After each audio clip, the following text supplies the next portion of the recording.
Hey everybody, hope and pray that you're doing well today as we come to our word from the word. And today that word is unwilling. Unwilling. Now today, Second Chronicles chapter 27, we follow along and we go to the next king and we see that the son of Uzziah is Jotham. And you'll see, a very short chapter and doesn't really give us a whole lot of details.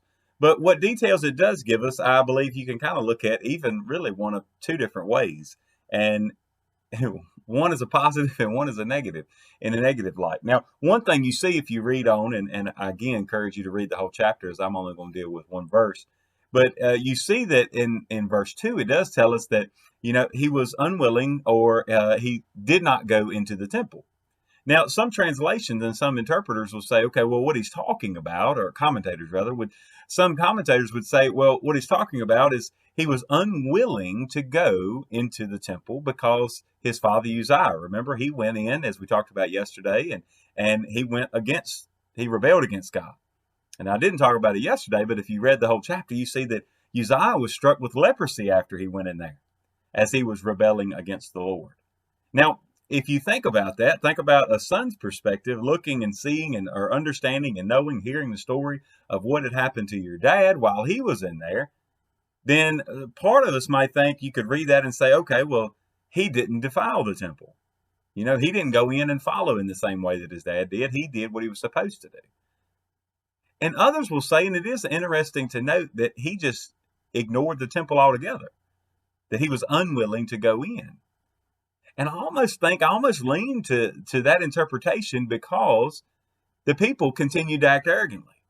So that means that they weren't seeing an example from the king. But with that, I kind of was going with that thought. But look at verse 6 in 2 Chronicles chapter 27. It says, so Jotham became mighty because he prepared his ways before the Lord his God. Now, he prepared his ways before the Lord. I know one translation said he was unwavering. So it's almost as if you kind of have this battle within him that he was unwavering in his stance, and that's the part I love. He was unwilling to go against God. Unwilling to go against God. Now that's a great statement for any of us, that we would be unwilling to go against the Word of God. What a great statement. But at the same time, I wonder if he was also unwilling to go to God. Right? We just talked about if he wasn't willing to go into the temple. Now, maybe he did. Maybe he did go into the temple, but he just didn't defile it. But even with that, it seems that, as we see with other reforms that are set up by other kings, that the people would have been changed. That he would have had some kind of effect on them by continuing to do. So I guess maybe the easiest way to say this is he was half-heartedly serving the Lord. Right? He was unwilling to go against God, but at the same time, he was unwilling to go nearer to God. We've kind of been talking about this as we're going through our series in Ruth. Right? Are we willing just to accept the gifts and the grain and all the blessings from the Lord, but then not wanting to go in further with a further relationship? As Ruth was going and saying, no, I want to be married to you, Boaz. I want this relationship to go further. I want to have security in you forever. And that's a picture of us with God, is that we want to enter into that relationship, not just receiving the blessings, but we want an intimate relationship with him so that we can know more about him, that we can grow with him. So today, I don't know, maybe you're unwilling to do something. But let it be better for you to be unwilling to go against the Word of God. But you've got to tear down the walls. You've got to be willing to go nearer to God. Yes, it's a scary place. If you think about it, the closer we get to God, the more we see our flaws and our imperfections.